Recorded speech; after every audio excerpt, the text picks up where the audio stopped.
رئیس الاحرار حضرت مولانا حبیب الرحمان لدھیانوی رحمۃ اللہ علیہ تقریر کی لدھیانہ کی شاہی مسجد میں، اس دور میں جب لوگ انگریز کے تلوے چاٹنا اپنے لیے عزت کی بات سمجھتے تھے، اس دور میں جب اس دور کے بھی سرکاری مولوی اپنے آپ کو عہدہ لے کے جج اور قاضی بن کے عدالتوں میں بیٹھے تھے،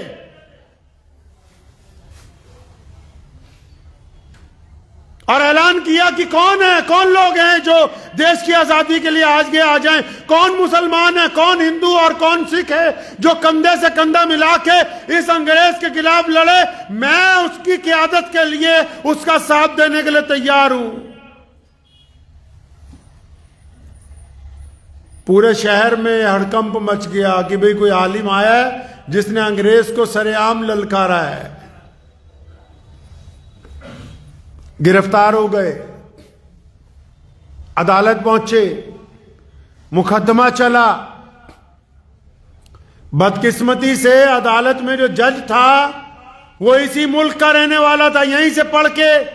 یہیں پر جج لگا تھا۔ تو جج نے جب دونوں طرف کی باتیں سنی، انگریز پولیس کی باتیں سنی، جب فیصلہ لکھنے لگا تو جج نے رئیس الاحرار مولانا حبیب الرحمان لدھیانوی رحمت اللہ علیہ کو آہستہ سے کہا کہ مولانا یہ مقدمہ جو ہے اس میں کوئی ایسی دفعہ نہیں ہے کہ آپ کو میں سزا دے سکوں،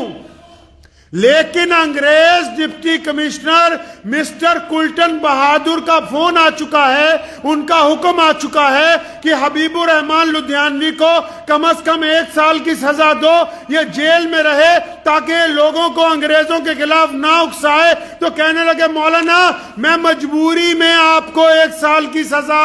دے رہا ہوں۔ تو جو کٹہرے میں مولانا حبیب الرحمان لدھیانوی کھڑے تھے، انہوں نے پھر تاریخی بات اس جج کو کہی، فرمانے لگے بچے، اے میرے بیٹے، اے میرے عزیز، اے میرے شہر کے رہنے والے، اے باہر سے پڑھ کے آ کے اس کرسی پر بیٹھنے والے، یہ جو تو نے مجھے بات کہی ہے نا، اس بات کو سن کر میرا ایمان جوان ہو گیا کہ دیکھو کتنی کمال کی بات ہے کہ تم جج کی کرسی پر بیٹھ کے انگریز کے غلام ہو، میں کٹہرے میں کھڑا ہو کر بھی ایک آزاد ہندوستانی ہوں، دونوں میں زمین آسمان کا فرق ہے۔